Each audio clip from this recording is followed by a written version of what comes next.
Well, welcome to this session, everyone. So I think we've got a good number to get started. This is the PEI Open House session on economic inclusion, empowering women for a climate resilient future. I am going to be your moderator for the next hour or so. My name is Doris King. I am the program director with Co-Impact. And for those of you who don't know us, we're a global philanthropic collaborative that aims to support partners such as PEI, to advance just and inclusive systems change. I'm very excited about this event and this topic because we know how pressing the issue of climate crisis is. And as I think we're all very aware, climate crisis is not gender neutral.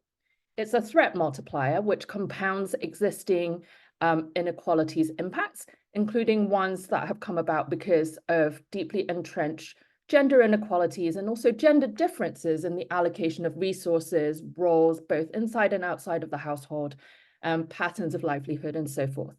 So, for example, women's livelihoods are more at risk because agriculture, which is severely affected by climate change, is a key employment sector for women in low and lower middle income countries.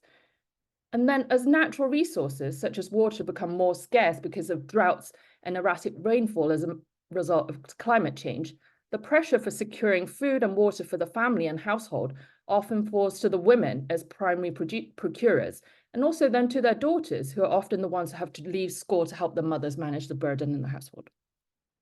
However, conversely, or the silver lining there, is that women are also key as potential agents of change to climate resilient solutions through the myriad of roles that they hold as workers, farmers, consumers, producers, household managers, and leaders.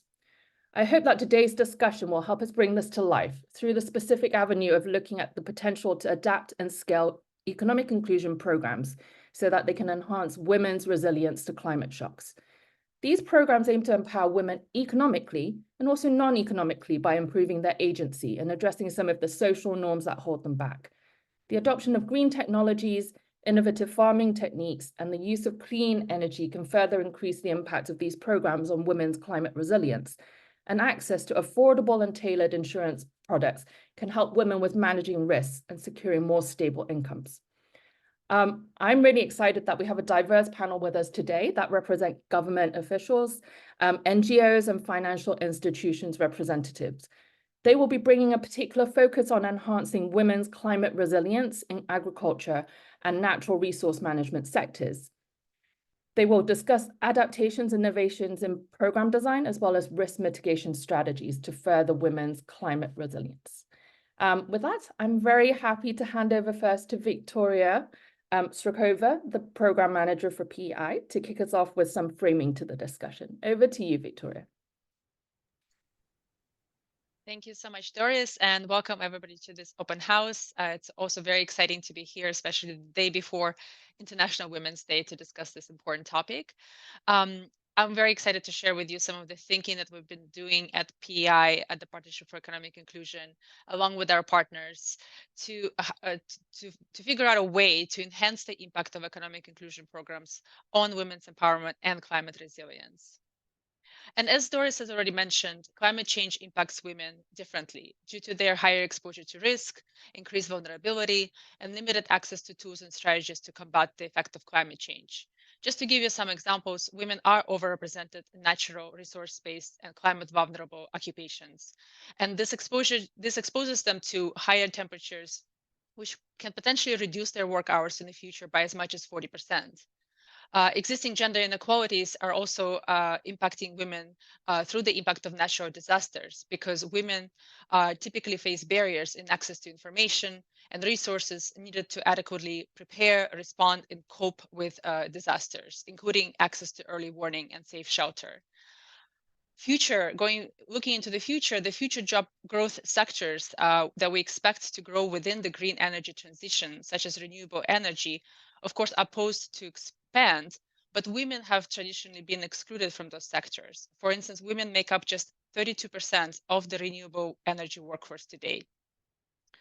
So in order to address this gender differentiated impacts, but also empower women in the process to become more climate resilient, program implementers should consider what we call the women's empowerment approach.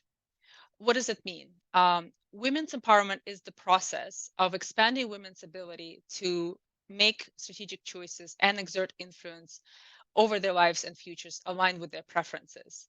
We've done quite a lot of thinking at the World Bank about what does that mean in practice. And here we would like to present to you a very simple framework that builds on existing well-established framework in this field.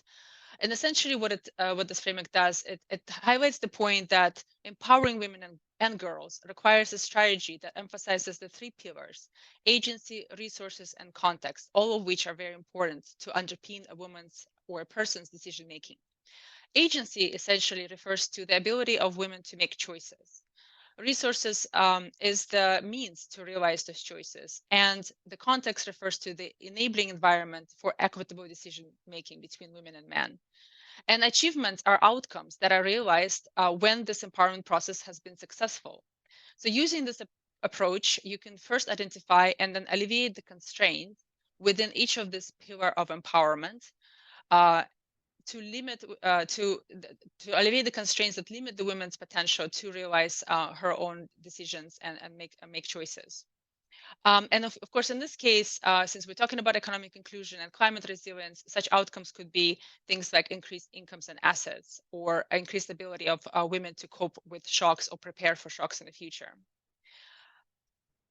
And we believe that economic inclusion programs are uniquely placed to address the several constraints that poor women face at the same time. Economic inclusion programs, as many of you know, help address multiple constraints by providing a bundle of multidimensional and coordinated interventions.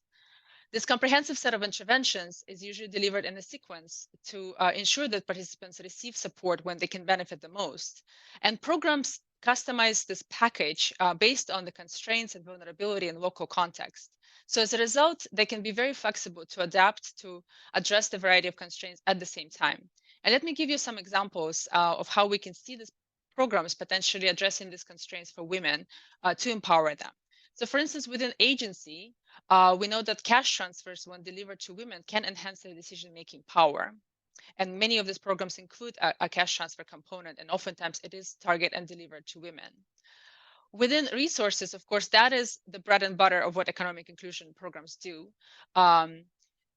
The support that's being provided by these programs via training, but also via grants, can help women both address their skills gaps and provide them access to capital that's necessary to set up their own livelihood. So here we really see a huge potential for these programs to play a role.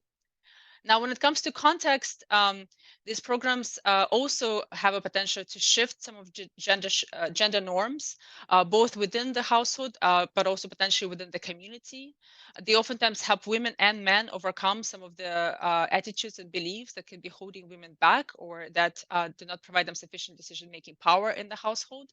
But this is the area where perhaps these programs could do a little bit more going forward, given that the important role that the contextual constraints can play in limiting the impact actually of the other interventions.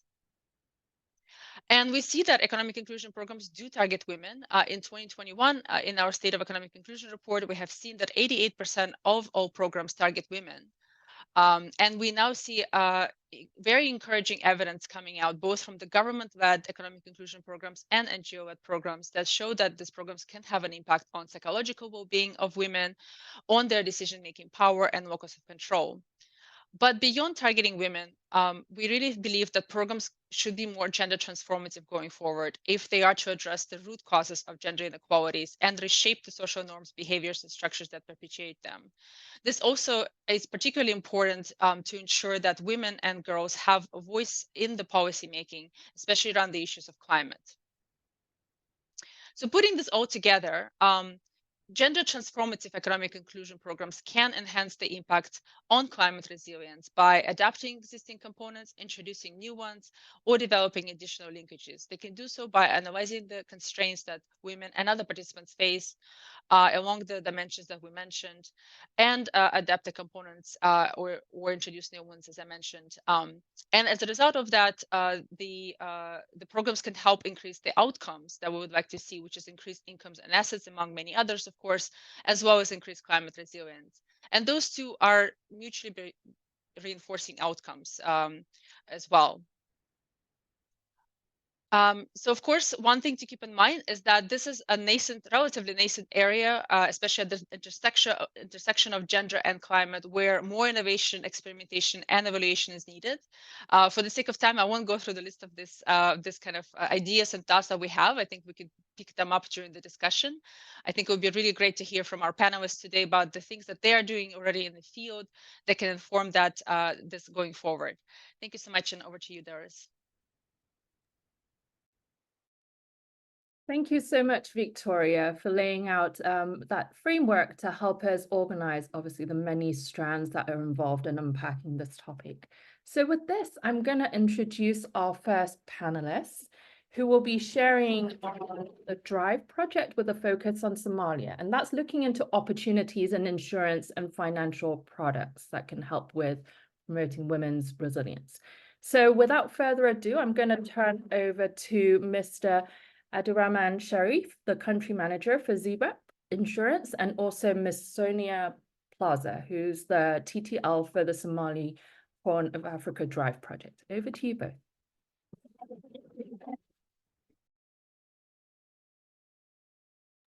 Thank you very much. Go ahead, Abdi. Go ahead, Abdi. All right, go ahead, Sonia. I'll just project for you the presentation. Okay, so you're projecting? Yeah, I'm projecting, yeah. Okay, so from the time being, good morning, colleagues. This is Sonia Plaza. As they mentioned, this is I am the TTL of the DRIVE project in Somalia. And I wanted to share with you a little bit our experience. I'm very congratulate the team who has been Victoria, very good framework, and this give us a very good entry point. Abdi, if you can put it exactly in that one, put it in the first. This is a good entry point. We are going to discuss why we do. Put the first slide. That's good. We are going to the first slide. Please, Abdi, the first slide. No, the number 0 slide. No, that one, yeah. Okay. So just to give you, we are going to discuss the de-risking, inclusion, and value enhancement project, how we came out for this project. This project is looking at how include women and how make women participate in the economy through access to finance and access to markets. Now, why we chose Somalia and how we started. We started this in 2017-18 when we did, 2017-18, when we did with Abdi the first feasibility study to see if we can work in Somalia and how we can support on the drought. Somalia is a country, you can pass to the next slide. Somalia is a country that is very prone to droughts. There's an incredible human beings losses, livestock losses, and economic losses. And we have done a lot of poverty assessment, household surveys, and the most impacted, as you were saying, Victoria, it's women. And between all the populations in Somalia, the pastoralists are among the poorest population in the Horn of Africa. The project is a regional project, I'm going to explain, but the region is exposed to a lot of disasters by climate change, recurrent severe droughts, you have locusts, you have floods, and everybody completely continues in the poverty, and then this is also raising a lot of the conflicts. So this project called DRIVE, it has a very innovative approach. Don't change yet. It has a very innovative approach to address climate change and how to help pastorals to integrate into the local economies. Now, why we look at women? Because as I mentioned to you, we did a lot of household surveys and we did analysis. And women are very involved in the pastoral economies, but nobody pays so much attention to them. They work as laborers, they work as consumers, they're producers, they are doing trade, but when they make the decisions on who takes care of the livestock is the men. So in this case, we decided that we have to have an overall approach. And then and the product has to be designed for women in mind as well. So over, please, the next slide. Next, yeah. So then we designed this project. The idea started in Somalia. We have this project in Somalia, and why? We are looking this not from the humanitarian side, we are looking from the development side. When we have the initial conversations with the government, we said, okay, but what you were going to be doing now, the climate change is accelerating, the droughts are going to be more recurrent. what you are going to be doing to prepare. Do you know what was the response? Oh, don't worry, all the humanitarian agencies will come and help us. Then we showed them how important is to be prepared for the climate change, how important is to prepare to take anticipatory actions. And we work with Somalia. Given that it's a small country, we made this project regional. So this project is a regional, which has the participation of Ethiopia, Djibouti, Kenya, and Somalia. The idea was born in Somalia, and it has two components. We address a package of financial services for climate resilience. Okay, we have to protect the pastoralists, we have to protect the women pastoralists on climate. How we can increase the resilience, that is component one, and that component is being implemented by a regional entity separate, the insurance regional entity from COMESA. But you cannot only do the financial product, you need also to work with enhancing the value chains and really making these pastoralists participate in the markets. So that's why we have component number two, which is works on the livestock value chain, on the trade facilitation and improving the standards. So the project is 360 million. And then we have a lot of funding from the GRIF, and we have funding from other components and IDA. So that's a regional. And now we are going to focus in Somalia. Why we are focused in Somalia? Because of the gender angle and because it's the first time that we are implementing this innovative financing instrument in Somalia. Kenya has been having that instrument for 10 years and Ethiopia in certain parts. But for Somalia, it was going to be the first time. So in Somalia, we have the package of financial services for climate resilience that we are giving to women. And our target was also to include all the women. You will hear later how the ecosystem was targeted to women. And then we have the livestock value chain and trade facilitation. So we're providing technical assistance for the standards, but also for Somalia to participate in the Africa Free Continental Free Trade Agreement, East Africa Community. But it's not Somalia. It's how we link component one and component two, and with the risk, the pastoralist twice. Why? Because component one is given the risking through the insurance and giving climate resilience to these women pastoralists. But these women are producers as well, are traders. So component two, it helps the ecosystem for them to access to markets, but also we have a livestock value chain fund that is going to fund these women pastoralists or these pastoralists so they be able to sell the products in the local, regional, or international market. Over to you, Abdi. Thank you so much. Thank you so much, Sonia. And I think it's a pleasure to work with Sonia on this champion for women in the Horn of Africa. I think not only has she worked on this project, but she has worked on a number of critical projects that are helping the women in Somalia and across the Horn of Africa, including remittances issues. As Sonia has said, I think this is a very innovative project that has been implemented in the Horn of Africa.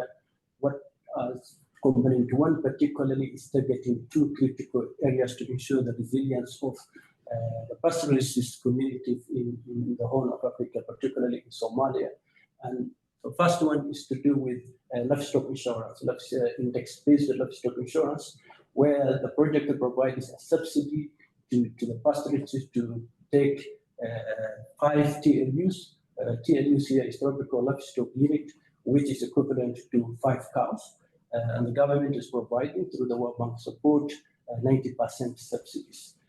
This will help and mitigate, climate change when the drought hits the pastoralists and particularly the women have a cover to basically get food and water for the animals. We are also providing an incentive for the pastoralist communities to introduce and incentivize for them to open a bank account and save, so that when the drought hits, they are financially capable in protecting their animals. So we provide $50 saving account to open the first sort of account with a financial institution, but also giving them 10% ongoing bonuses to incentivize to save more.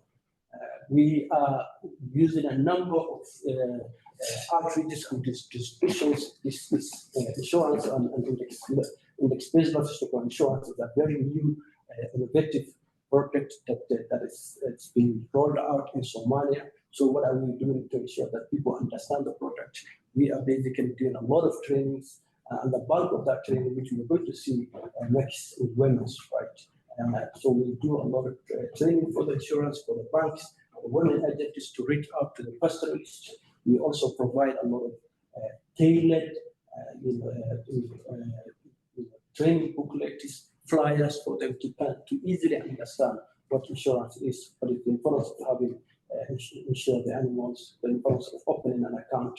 And those are the outreaches that we use on a digital platform that we have created to roll out this product.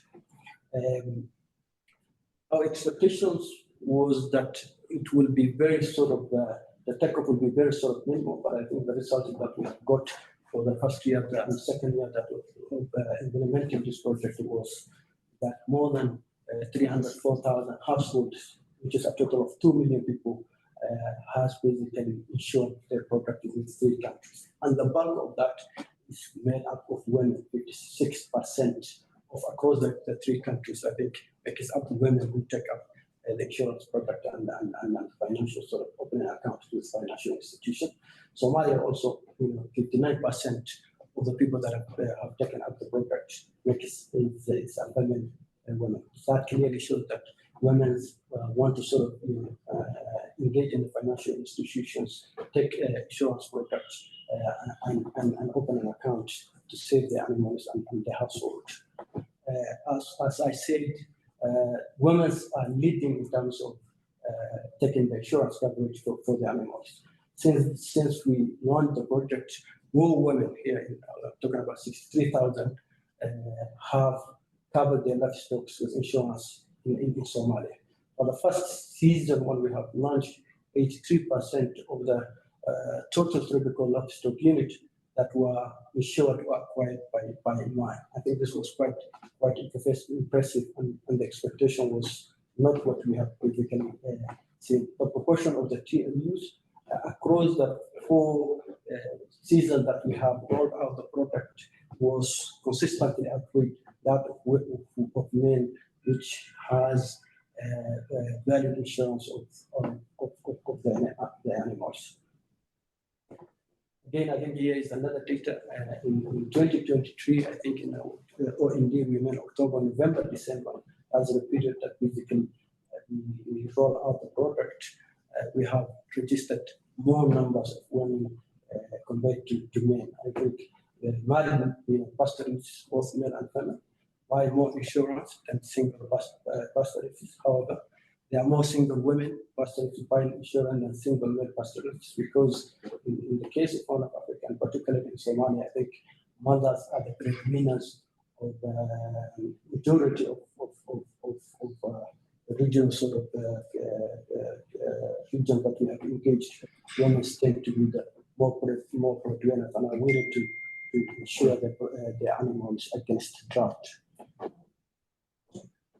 Overall, I think in terms of the take-up of financial institution and opening an account, 63,000 have opened that have insured their livestock. That is 98% open an account with a financial institutions for the first time. I think this is quite impressive in this way. The project is helping them to include into the financial institutions. 90% of that have opened an account have received unemployment bonuses, compared to men that have already have an account with financial institutions. Okay. How do we? We have 1 minute, Abdi, so give the highlights of the financials. You're almost finished. Yes, very good. Yeah, so I think how do we do? We have been engaging, providing TOT trainings to the pastoralists, to the insurances, and I think the bulk of it was women. So we have included the trainings of the trainers in Somalia. About 30% of them were women. I think that has led them to engage more with the women. In terms of the awareness that we have created, more women participated, and I think we have included part of the training of the trainers a number of young women that have been offering the training. So Sonia, over Thank to you. the last. Pass it. So I wanted to be very, we have 2 minutes. I wanted to give you an idea what was the ingredients of success for this presentation, for this component, the project. First of all, the product was gender inclusive. Since we designed the project, everything was with a focus on women.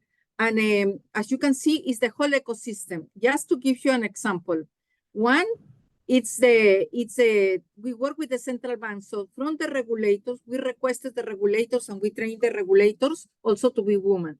Second, as Abdi has said, we work with the insurance companies and the banks. So we train also the trainers, and we are making sure that our agent women banks register in opening the bank accounts, but also their agent insurance women who know a lot that they can able to explain about the thing. Second, on all the subsidies. The subsidies, and there's a question I'm going to respond. Initially, just to give an example, when we discussed the subsidy, we wanted that the pastoralists and the associations, they contribute. So when we did the assignment, Somalia presented that they want 70% subsidy, 30% that the pastoralists pay. And this was affordability. However, another country, which was Ethiopia, wanted 90% subsidy. So because it was a regional project, we are going to go on that. How we are going to sustain the project in the future? That's the idea, that with the value change enhancement, this is not an intervention on social protection. This is an intervention to access to markets and access to finance. Now, the second question the thing is, we are why this is targeting the project targeted productive workers, no, productive groups, and also we wanted the women, because women we are going to define other projects. For example, the women are in associations for milk producers, so we are working with them, and we are using also the groups that the women are working to participate on the different activities, and we are doing a lot of capacity building also for the productive side. What is the indicator? In the project, we have indicators that we have to accomplish. We have to register all the pastoralists, and this is for the first time that we have registered more than 166,000. We have something like that, and we have reached more than half of the project target that it was for 5 years. We were supposed to be, we have accomplished in 1.5 years. And then also we are monitoring the percentage of women that are under the project that they have opened an account. As you have seen, 99% of the women never have a transaction account, a saving account, and we have been able to open this account. So this is in terms of success for component 1, but could you pass for component 2 as well? As I mentioned to you, component 2 is very linked. We are designing the gender inclusive financial products. We have a livestock value change fund that it has a window for women and for youth. We have already talked to the women. We are working with microfinance institutions, so we are going to finance the products for access to market for milk and the areas or trade that are working women. Then we are providing also through the Ministry of Livestock capacity building to the pastoralists, but 30% of the people that they're training have to be women pastoralists, and they're participating on how to vaccinate the livestock, how to enhance the productive, how to look at the food, and all of these issues are part of the campaign, not the campaign, part of the implementation of the project. And finally, on trade facilitation, remember that a lot of the women are cross-border.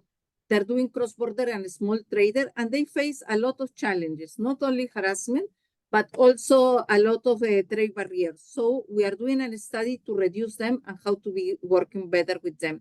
As you can see from this, we have an approach on access to markets, access to finance, innovative financing, like Victoria has said, how we include women from the economic perspective, but really to leapfrog women from the activities that they're doing and not looking from the humanitarian perspective, but more from the development perspective, so they can participate and integrate into the value change. With that, thank you very much.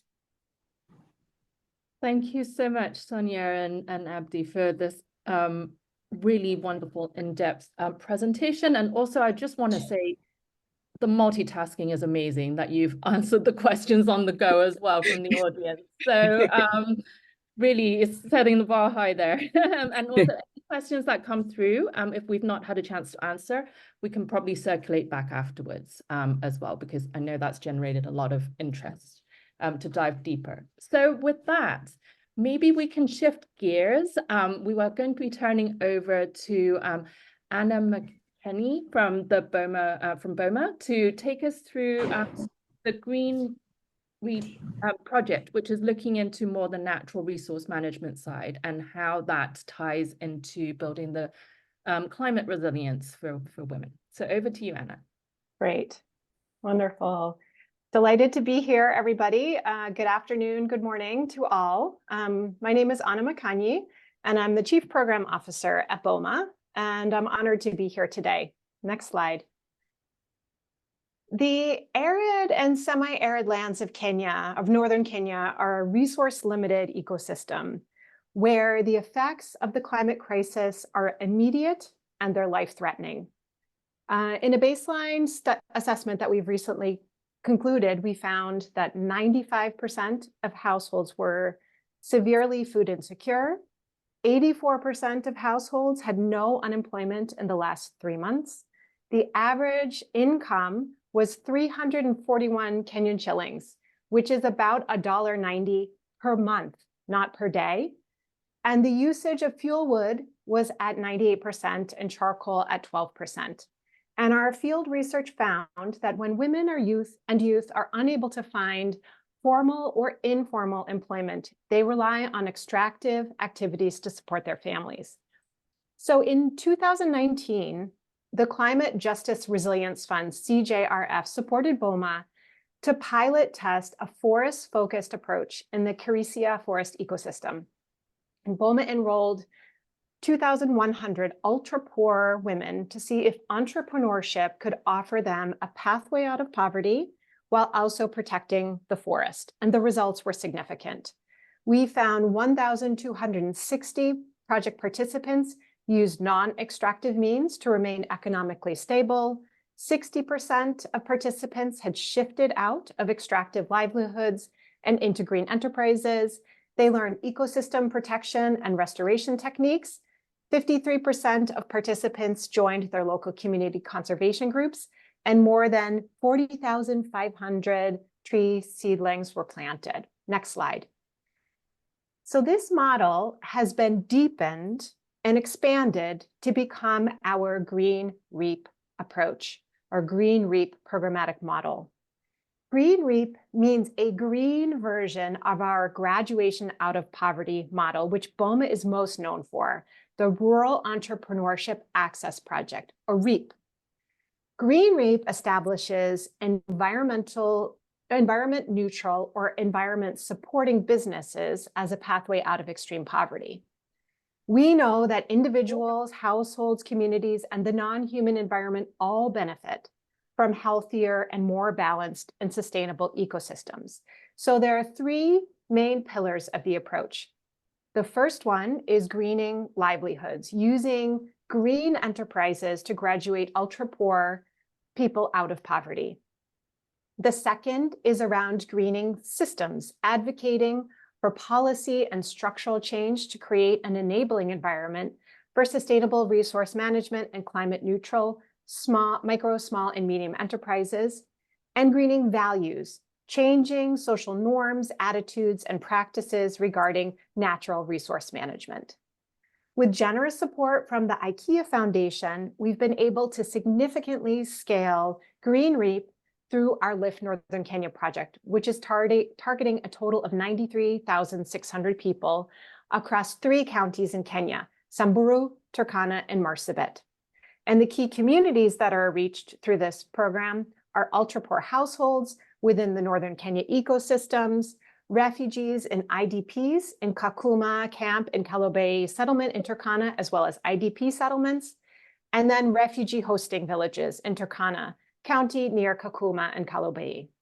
Next slide. So this graphic shows some of the core interventions and activities that are the green adaptations of our core poverty graduation or REAP model, focused on that first pillar, greener livelihoods. So they include green market assessments, encouraging and promoting green businesses, using a green business assessment tool that rates potential businesses' impact on the environment, specific training that focuses on NRM, green business markets and value chains, and then financial and market linkages for sustainability, especially for new business types. So some of the examples of businesses that we're seeing participants start up under Green REAP are related to gum and resins and incense, beekeeping, aloe, moringa, and tree nurseries, just to name a few. Next slide, please. However, we know that to make sustainable change, we also need to focus on the pillars of greener values and greener systems that I had mentioned earlier. So BOMA is further developing interventions related to more norm change and system change as well.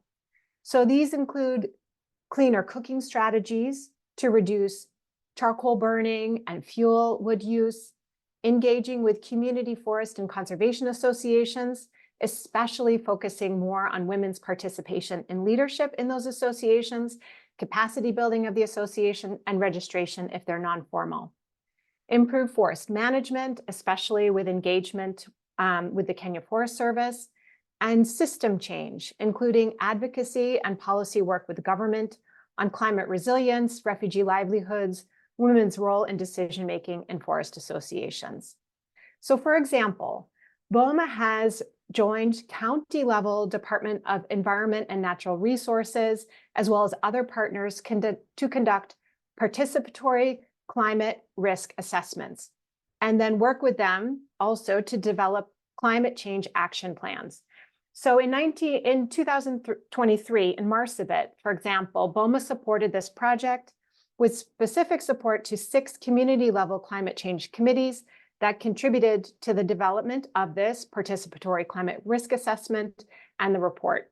And the report you can see here, BOMA was acknowledged, and the next step for us is to support the rollout of the actions in the report. So for example, they've highlighted promotion of climate-smart agriculture, reforestation of degraded forests, and promoting energy-efficient cook stoves. So we'll continue to work with county governments across the 3 counties in deepening community engagement in climate change policy.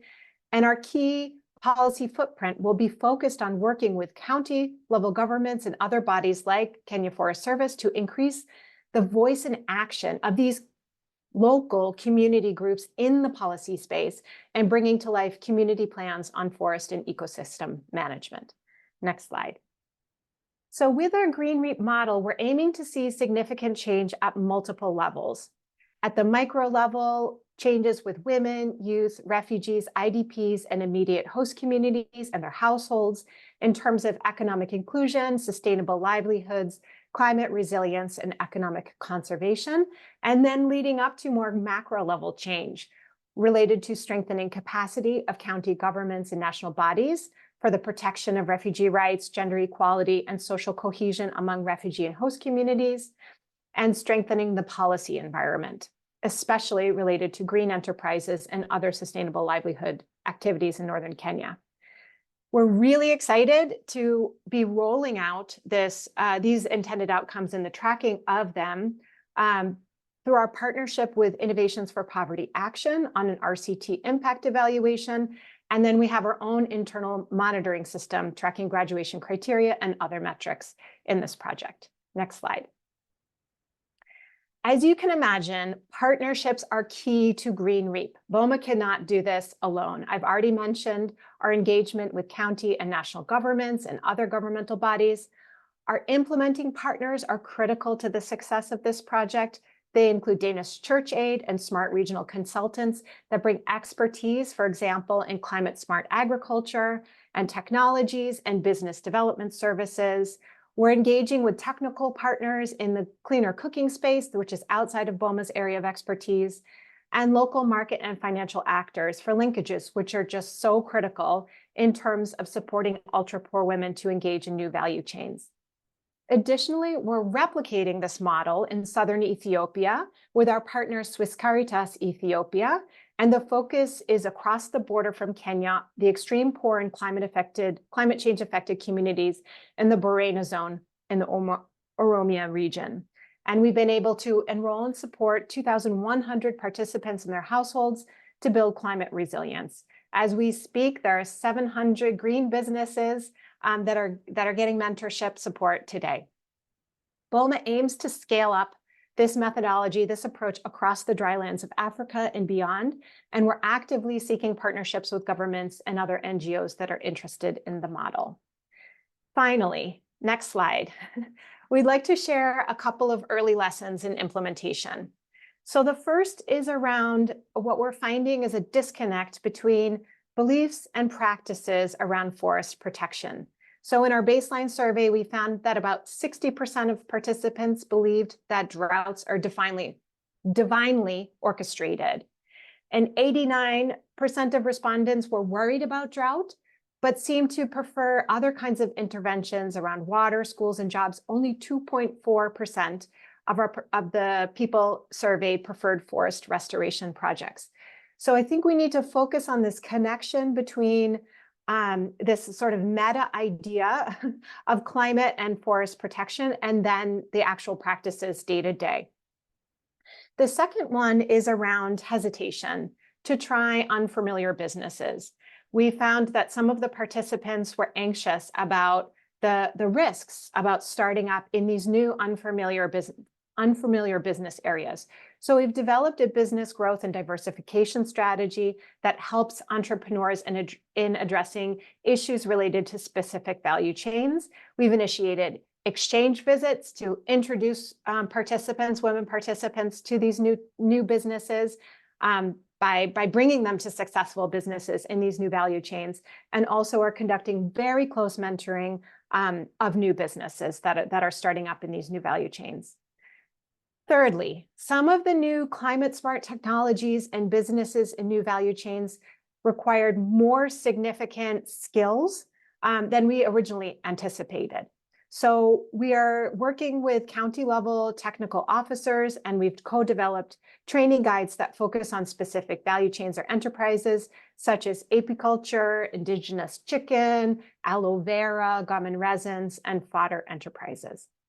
And then finally, this probably is no surprise to you, women and youth are rarely members of their local forest community associations, or maybe are part of the associations, but aren't very active members, or really their voices are not heard. And so they have little say about how the forest is managed. So we're encouraging more active participation of women and youth and working with associations to reduce barriers to their engagement. So I'll stop there. I'm really looking forward to the Q&A and hearing your thoughts and questions. Thank you. Thank you so much, Anna, for that presentation. So we have a question from the room, from Nasli, who's curious to hear about the size and composition of your income generating groups in this program. Yeah, it's a great question. So let me be clear that we are working with ultra poor populations, primarily targeting women who have been largely left out of the education system. So we're working at the ultra micro level. We're not working as much with SMEs except through partnerships.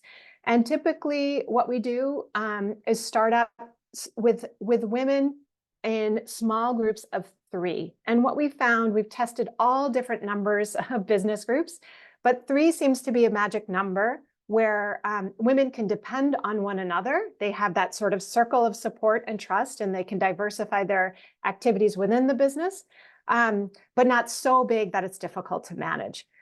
From those 3-person business groups, we do organize them into savings groups that are a little bit bigger, where they can save and access credit together. Thank you, Anna.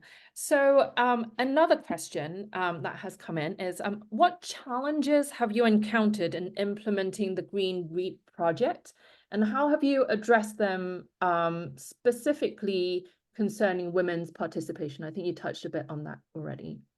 Yeah, absolutely.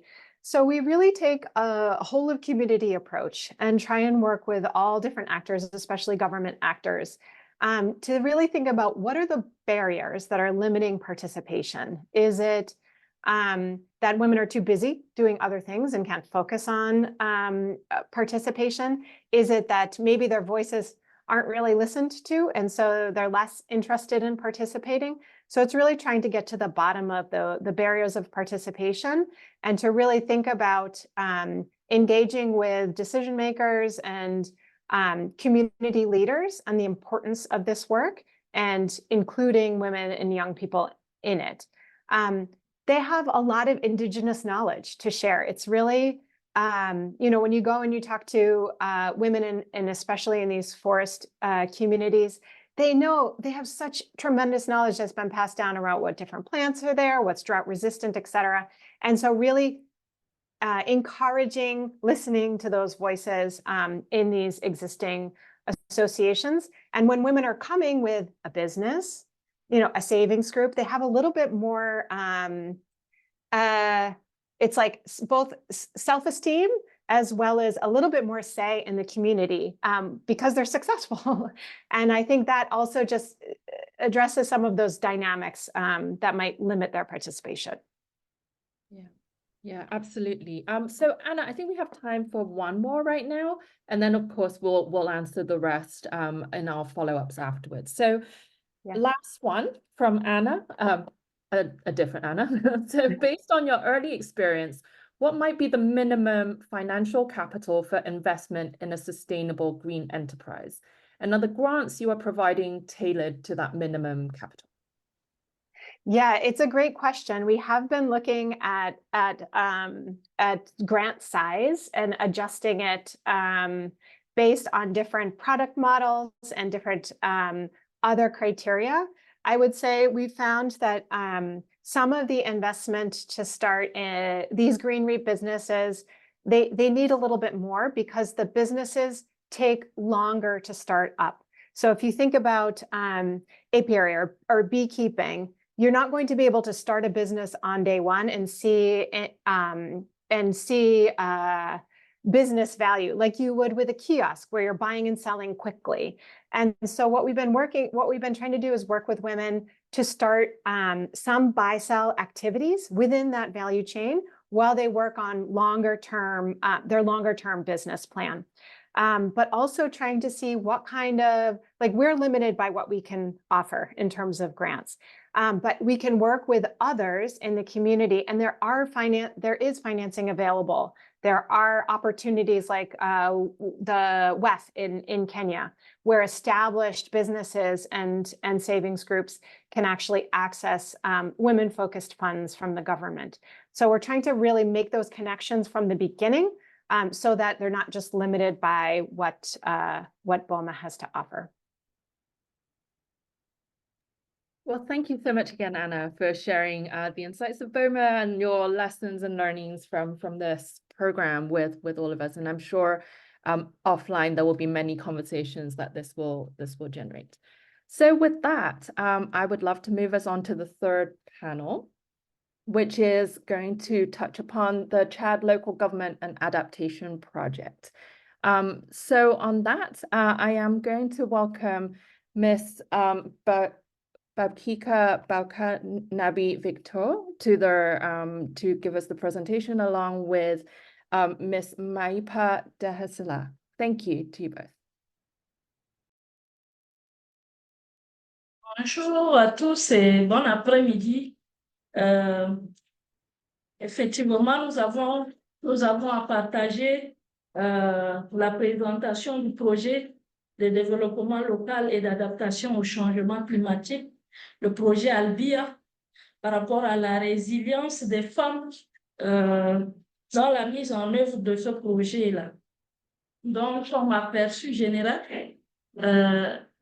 nous disons que la réserve des faune de Ouadirim et Ouadiachim est la plus grande aire protégée du pays et une des plus grandes en Afrique, avec 80 000 km² de superficie. C'est un lieu de pâturage, de collecte de bois et d'activités agricoles. c'est un lieu d'assemblage de faune aviaire et de mammifères d'importance mondiale qui fait donc face à la vulnérabilité des populations et particulièrement à celle des femmes de la zone face au changement climatique.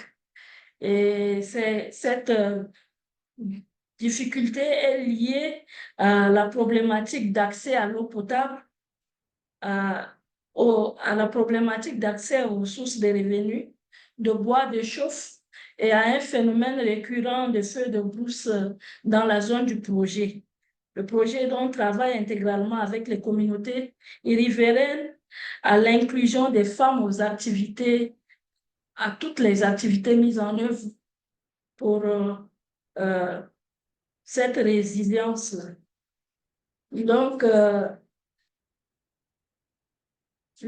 l'objectif du projet et ses composantes, lors de la mise en œuvre du projet, le focus est mis sur les deux premières composantes pour la résilience des femmes face au choc climatique à travers les activités d'inclusion sociale des groupes vulnérables, femmes et jeunes, la représentation des femmes et des groupes vulnérables et des méthodes de communication sensibles au genre, adaptées au contexte local, socio-culturel, économique et politique. La formation et la sensibilisation à l'inclusion sociale, à l'autonomisation des femmes, à l'accès à la propriété des terres et à la violence basée sur le genre. Des cours d'alphabétisation destinés aux groupes ayant un faible niveau d'éducation, les femmes et les filles mères. Des activités génératrices de revenus, une approche agricole intégrée et la création d'emplois.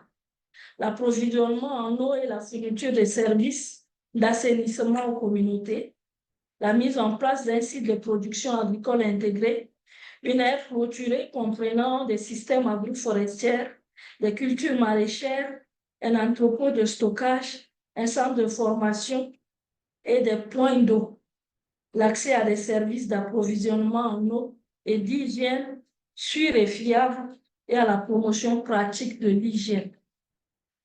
Donc, à travers toutes ces activités programmées par le projet, en termes d'appui à la résilience des femmes face au choc climatique, nous avons des activités de résilience communautaire qui consistent à la mise en place des sites agricoles dont on a fait allusion.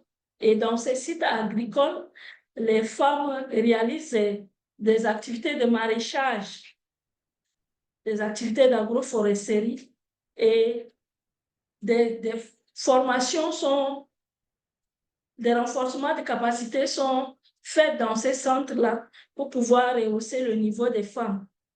Il s'agit d'impliquer et de faire participer donc les femmes dans la sélection des espèces et à la gestion de leurs POMA respectifs. Les femmes sont accompagnées, structurées et formées et appuyées à travers l'octroi des financements pour leurs petits projets.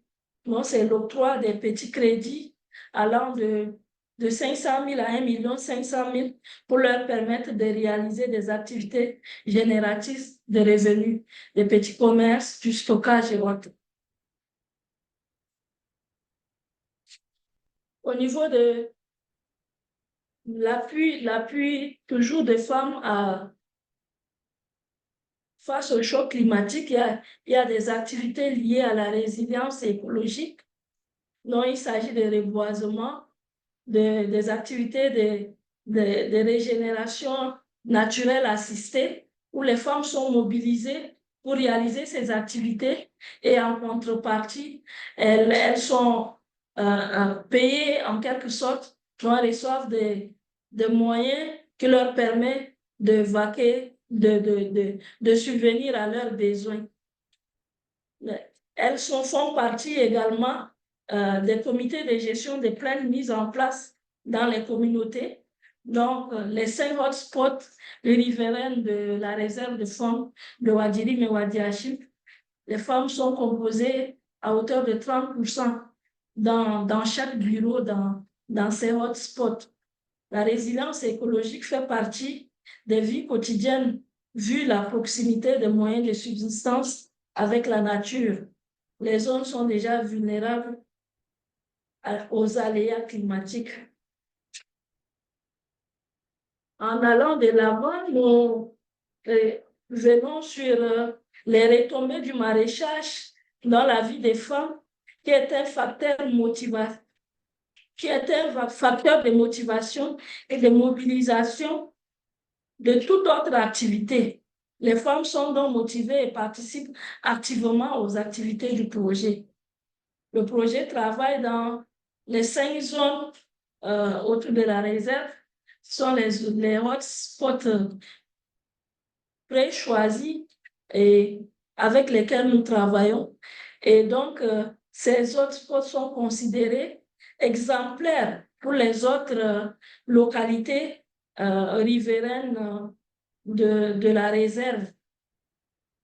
L'histoire de ces hotspots fait tache d'huile dans les autres communautés non touchées par le projet. Et donc, ils imitent ces activités, les femmes des autres communautés imitent ces activités de maraîchage pour pouvoir avoir des sources de revenus. Le projet continuera à appuyer les femmes à améliorer leurs conditions de vie et à les rendre autonomes. Merci pour votre aimable attention.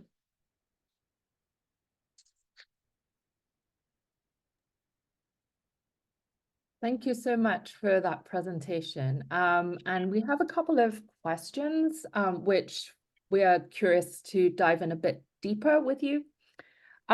So we would love to hear from the team if you can elaborate a bit more on what the small scale projects are which the women are working on.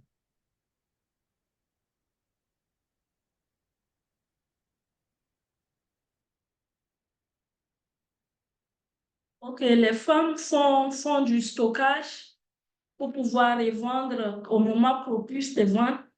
Elles font des petits commerces. Donc, les produits issus de maraîchage, il y en a qui ont ces crédits-là, achètent ces produits pour aller les vendre sur le marché. Elles font de la tontine. Donc, ce sont ces petites activités-là, c'est des petits projets qui sont valorisés entre elles et qui sont dans des sources de revenus pour leur permettre de subvenir à leurs besoins. D'autres? Oui. Bonjour. Et aussi, je voulais ajouter, c'est une zone aussi agro-pastorale et beaucoup plus les activités des zones, il y a beaucoup des animaux. Donc, ces femmes pratiquent beaucoup des sous-activités, par exemple, la vente du lait, le lait par exemple, et aussi la viande séchée. La viande séchée, oui, c'est beaucoup plus sur les activités génératrices qu'ils font. Également, le beurre de l'huile de la vache. Voilà. Ça aussi, ce sont beaucoup plus des petites activités qu'ils essayent de censer dans la zone. Et aussi l'embauche des petits ruminants. Les petits ruminants également sont également des activités dans la zone d'intervention du projet.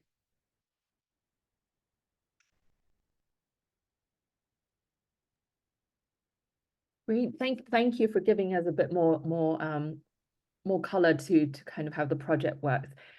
So wanted to pick up on another part of your presentation where you mentioned that you're helping with setting up integrated agricultural sites where water is scarce. We would love if the team can elaborate on what you mean by integrated agricultural sites. And how are you able to provide water when it's scarce? Is there a water management mechanism?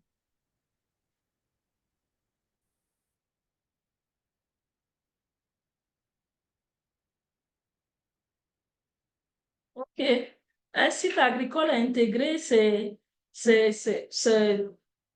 un endroit dans les communautés, octroyé aux communautés où le projet a clôturé cet endroit-là, l'a sécurisé pour permettre aux communautés d'y faire les activités de maraîchage, d'agroforesterie, de construire un centre de formation et de faire des forages d'eau pour leur permettre donc d'irriguer leurs produits maraîchers, d'irriguer les plants dans ces sites agricoles intégrés et le centre de formation leur permet de se retrouver, de se faire former dans ce centre. Les réunions de groupement peuvent se réaliser dans ces centres également. Au-delà de ça, il y a également un magasin de stockage qui est construit dont les récoltes qui sont faites dans ces sites agricoles intégrés sont stockées dans ces magasins pour attendre le moment propice pour pouvoir les revendre. Donc, voilà ce que nous appelons site agricole intégré. Donc, c'est un domaine de 100 hectares clôturé, sécurisé, où les communautés réalisent leur activité. Donc, comme nous l'avons dit tout à l'heure, le projet réalise des forages dans ces sites. Donc, ces forages d'eau leur permettent donc d'irriguer les produits maraîchers et les plants de l'agroforesterie. Thank you. And a last one before we move on to the next segment. We would love to hear how long you've been implementing this project, and has there been any concrete or measured impact indicators yet coming out of the project? If not, then if you can tell us a little bit more about what you're seeing as the impact of the project for women, early signs, that would be great. Thank you.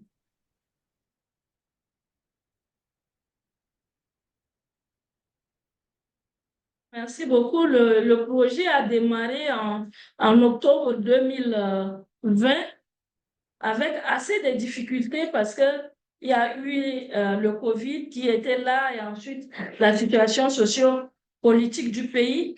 Mais malgré cela, nous sommes parvenus à mettre en place donc ces sites intégrés et les communautés sont en train de réaliser cette activité. Les activités sont en cours. Donc, nous ne sommes pas encore arrivés à un niveau d'impact où nous devons évaluer ces activités et dire qu'effectivement, c'est une réussite ou pas. Nous sommes en cours encore, mais nous sommes confiants parce que les femmes sont motivées, elles sont mobilisées autour de ces activités et nous sommes confiants que cela peut arriver à un résultat escompté par le projet. C'est pourquoi nous avons dit vers la fin que le projet continue à appuyer les femmes qui sont motivées à accompagner le projet, à s'insérer dans cette logique-là, à s'adonner aux activités de maraîchage, au centre de formation. Le projet continue à les accompagner dans la mise en œuvre de leur activité. Donc, nous espérons que prochainement, nous pourrions communiquer l'impact de ce projet à travers un autre événement.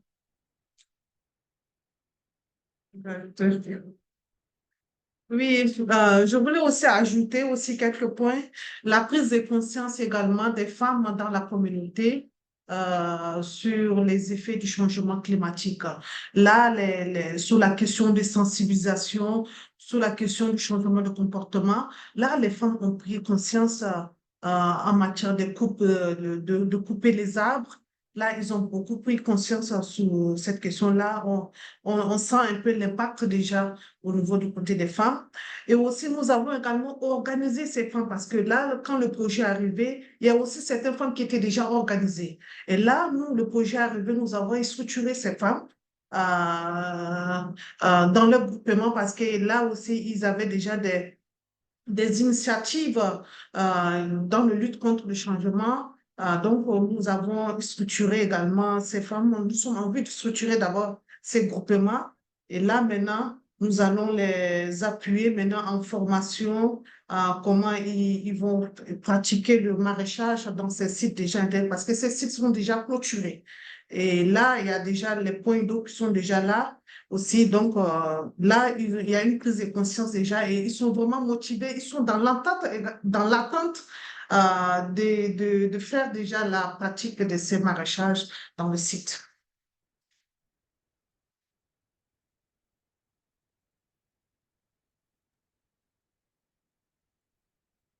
Thank you so much for your insights there. And I think, you know, we're always a bit impatient to see what the outcomes are whenever the new innovations come about. So thank you for sharing the pathways along the way of the points that you're seeing with raising awareness and then the next steps along. And I think that was an open invitation to Victoria and the PEI management team to carry on hosting follow-up sessions on this topic, which we're getting a lot of interest for ongoing conversations. So Victoria, I'm going to hand it back to you to sum up kind of what you've heard from the panelists and pull it together back to the original framework that you shared with us. But first, let me say a big thank you on behalf of us all to all of our panelists. So thank you for all of the insights you've shared. So over to you, Victoria. Thank you so much. Now, I'd like to second that by thanking our presenters. I think it's actually really lovely to have a diversity of experiences, some a little bit more advanced than others, so we can kind of share that information. I will just reflect a little bit on the things that resonated with me the most from the 3 presentations, and then just a couple of cross-cutting themes, and I don't want to take too much time, so I'll be pretty short. I really loved in the Somalia project design what they call the gender inclusive design, so really involving women throughout the entire kind of project chain. I think the women's empowerment approach very much stresses that it's important to include women even in diagnosing of their own constraints and not sort of come up with the solutions without involving women in the process. I thought that was a really nice illustration of how this approach works in practice, and then using women themselves in the delivery of the interventions and different activities. In the presentation from our colleagues from BOMA, I really loved, they really emphasized the importance of going beyond just focus on livelihoods, which is what we kind of typically used to do in economic inclusion programs. Helping women support more livelihood diversification is, of course, very important for their resilience, but going beyond that to values and systems. And I think that's a very interesting approach, an example of how, program implementers should be working with different stakeholders in the space to advocate for policy change and to, once again, involve women in that process so that their voices are heard. I think that was very nice. And I think the presentation from Chad, sorry, it asked me to confirm my speaking language. I don't know why it just does that. Hopefully you guys can hear me and the interpretation is all right. And the presentation of Chad, I think as we go forward, especially with the climate change challenge, the importance of this kind of more integrated, potentially area-focused approach, where there is a really need to address the different constraints that women, but of course others who men who live in the community face, is very interesting. And I think that there might be more potential to learn from this kind of approaches. And that leads me to my kind of cross-cutting point of importance of evaluation and even having data on those programs as they implement it. I really love the fact that the chat project is planning to have an impact evaluation, but we also and of course as well as in the BOMA context, there is a rigorous impact evaluation that's being done as well. And in the case of Somalia, I really love the fact that they have so much data on their project performance, and in even paying attention to the characteristics of women, who's benefiting from this, who is not. I think that's a very lovely illustration of what I think we would like to see, so that we learn from this project as they're being implemented, and that evidence can inform the scale up of these approaches in other countries and take up by government. And my final point is on, I think this whole panel really has demonstrated the importance of collaboration of different stakeholders. We have the government, of course, we have the NGOs, we have the private sector, and philanthropists as well, that can play a critical role in enabling this sort of very comprehensive approaches to be piloted and then later scaled up. And this is something that, of course, we at PEI very much encourage, but I think that this panel has kind of speaks for itself in terms of the importance of all the stakeholders working together to achieve the more women's economic empowerment and more climate resilience going forward. Let me stop here and turn it back over to you, Doris. Thank you, Victoria. And from all that's coming through, I think there's a lot of appreciation for the discussions that have gone on here. And thank you for bringing it all together so nicely, Victoria. So we're now into the final Q&A and discussion with the panel, with all the panelists.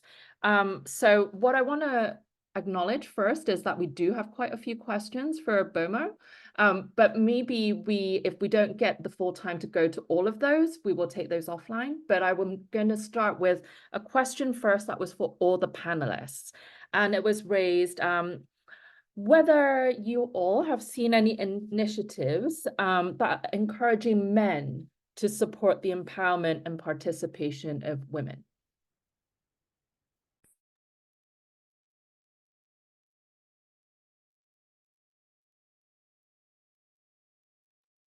I can go if you want just to. Yeah, wonderful. Thank you, Sonia. Not in the, okay, I work in different settings. So the DRIVE project, we have tried to encourage also the participation of women. And remember, Somalia is a very more on the machista society, more the male orientation. But every time now we're encouraging, and they have very clear that they have realized also that even these insurance women agents are incredible. Okay, even much better that you can say some from the New York than when they sell insurance. They know very well. They're the one who registers. So they have realized now the value. And even the second largest bank in Somalia came to the bank to say how we can do more business, because they have seen, even this is our isolated populations. These are the poorest of the poor. No, they're not the poor, they're poorest of the poor isolated. They have never integrated. So now even the financial sector, which is very male-oriented, now realize, and now they're encouraging and advocating from that. But now I wanted to share another experience, because we have been working with the refugees, and we were trying to give also training for becoming agent banking to women in the refugee settlements in Uganda. Do you know what was the first complaint? Why women will know more than us?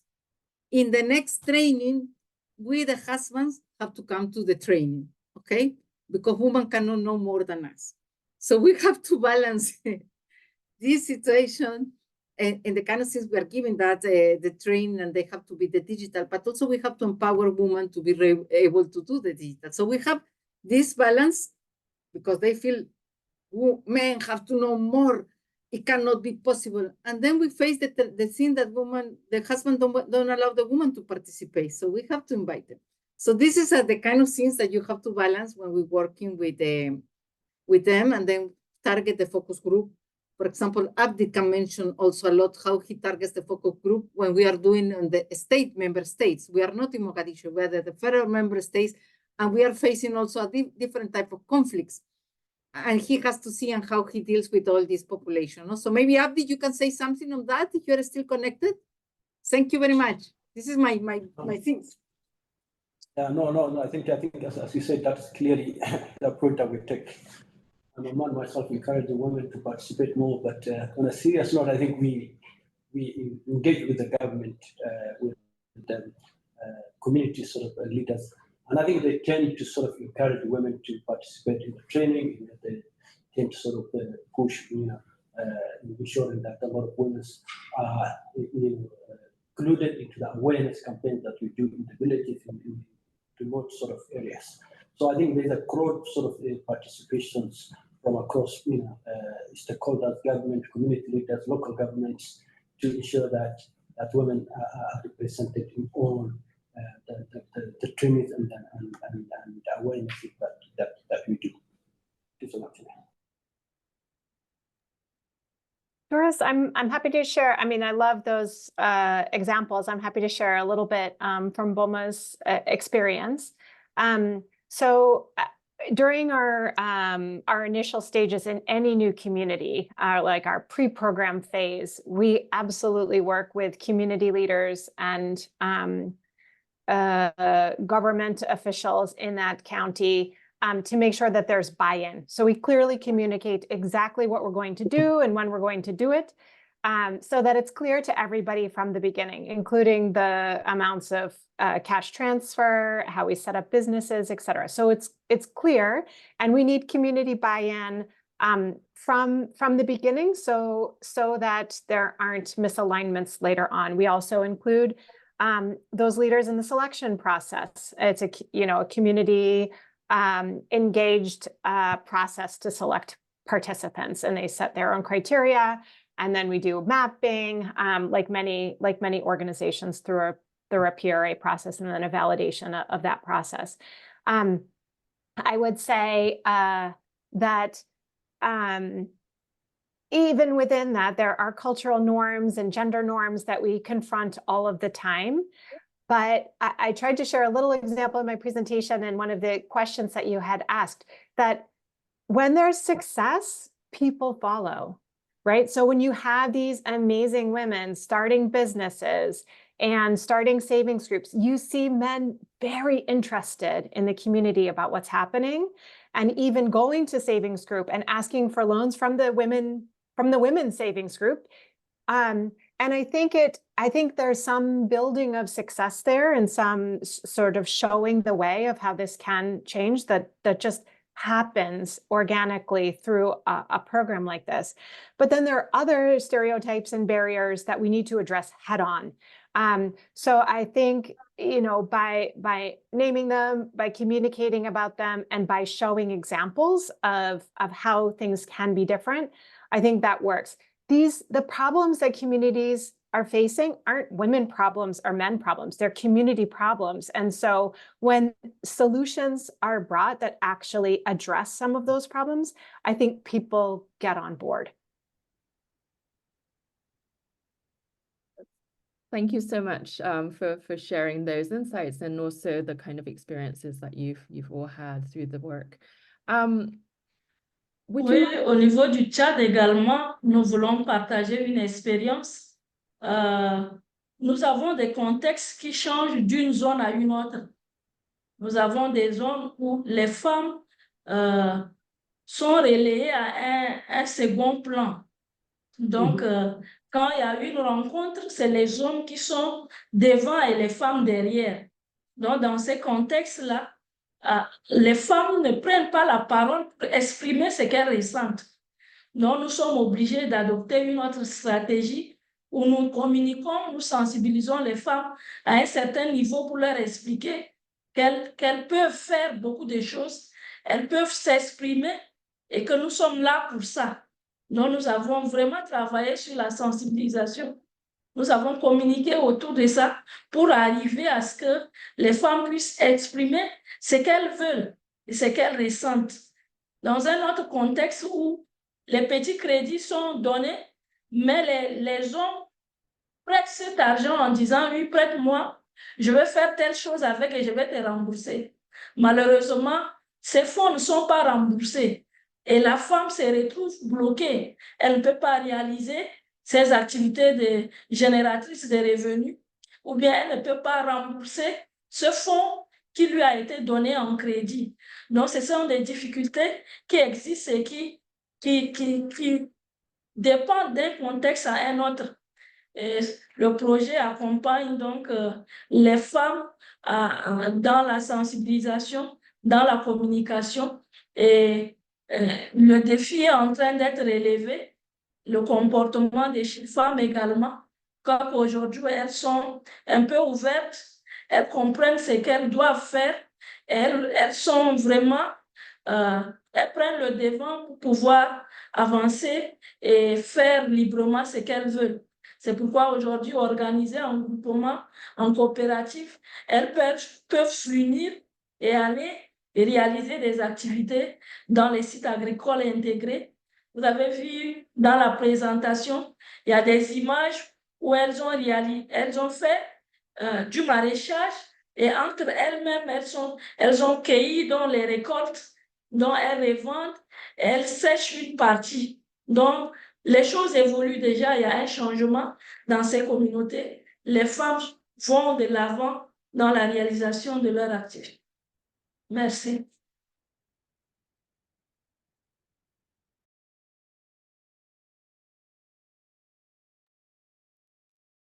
Thank you. Sonia, I see your hand up there. So I was wondering if you wanted to come in. Yes, no, I wanted to underscore the point of Victoria. Victoria, I just completely forgot. Also, when you do the focus groups, and then I'm telling another, I work a lot with diaspora migrants. We did a focus group to talk about financial inclusion and how they use the remittances, the transfer argent, no? And then the whole focus group, women didn't speak. We have moderators, male, in the groups, they didn't speak at all. Then the moderator had to step out. So I moderated for him on that in that group. Then I started asking questions to the woman. Then women started speaking. They knew more. I got more information from the woman on how to handle the remittance, how you transfer, how much amount, than from the men. So at the end, women have a lot of the knowledge, but as Victoria has been saying, it's very important to really address that, even when they're in mixed groups. Give the parole, give the floor to them, so they have time to express themselves sometimes, because there's cultural norms, social norms in that kind of sense. So thank you, Victoria, for reminding me of that experience. Thanks. This was with Comorian groups. Yes, thank you, Victoria, and thank you, Sonia, for demonstrating the power of cross-learning here as well. So thank you for this.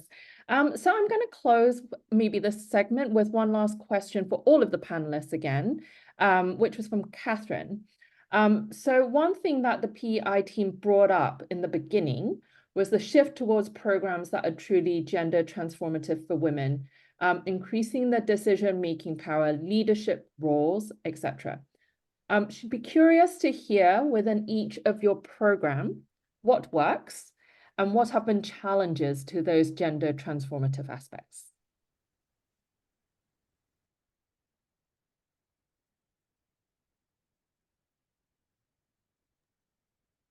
Who would like to go first? Victoria? You came off mute. I was just going to ask, thank Kate for posing this question. I think it's a great question.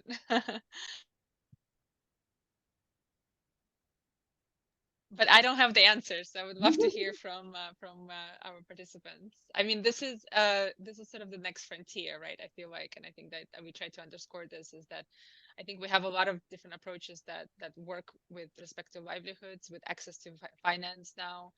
It'd be interesting to see how this can be integrated going forward. But how do you tackle some of these root causes and really truly empower women? I think we're still learning, but I'm sure our panelists have some insights to share on that. Yeah, it's a fantastic question, and great point, Victoria. And I think if we all had the answer, the world would look a lot different. So I think we're all learning about this together, and also we need to work together on it. When I think about, at the individual level and the household level, there's so many interventions to work on there about decision-making power within the household. We confront this all the time. Who has decision-making authority over who goes to school? What kind of food do children eat in the household? Where does the income from business go? So having some, and I'm talking not just from BOMA's perspective, I'm thinking about my work with Women for Women in the past, and just these deep conversations that we've been having. So how do you gently address some of those dynamics in the household? Then when you're thinking about community change, right, you need to engage the people who are the norm standard bearers in the community, right? Because even if individuals and households make a decision, if men are criticized or ridiculed in the community, they might revert back to some of the more patriarchal or traditional ways of operating. And so there's work to be done at that level. There's absolutely work to be done at an institutional level, and who gets access in financial institutions, religious institutions, whose voices are heard, whose loan gets approved in a financial institution, whose loan doesn't, who's considered to be a viable candidate for a loan. So there's so many institutional issues to work on, and maybe like we can contribute to that, but there's also others that we need, and then a systems change level as well. So I think and then when you think about there's the norms that are overarching all of these levels, and how do you name them and communicate about them and chip away at those ones that are keeping women in particular behind or perpetrating some of these negative issues. And that's really hard to sometimes name, and it's really hard to measure change, but I think we just need, as a community, to keep working on them and keep plugging away so that the world does look different in the next generation than it does today.